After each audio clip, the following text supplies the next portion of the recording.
Hyderabad real estate ప్రస్తుత పరిస్థితి చూస్తే మనం స్టేబుల్ అని చెప్పొచ్చండి. ఇక్కడ స్టేబుల్ ఎందుకంటున్నానంటే అప్రిషియేషన్ అనేది అంతగా ఎక్స్పెక్టేషన్ అంత ప్రీవియస్గా ఉన్నంత లేదు. కాకపోతే ఏంటంటే స్పెక్యులేషన్ అనేది ఇప్పుడు లేదు, అది మాత్రం గ్యారెంటీగా చెప్తున్నాను. స్పెక్యులేషన్ పార్ట్ తక్కువ ఉండటం వల్ల ఇప్పుడు మన correct right time to buy అనమాట.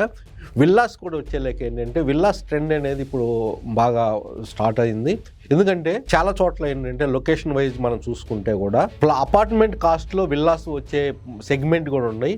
విల్లాస్లో కూడా ఇంకా ఇప్పుడు 2-3 crores లోపల మంచి అమ్యూనిటీస్తో లగ్జరీ సెగ్మెంట్లో విల్లాస్ బాగా వస్తున్నాయి.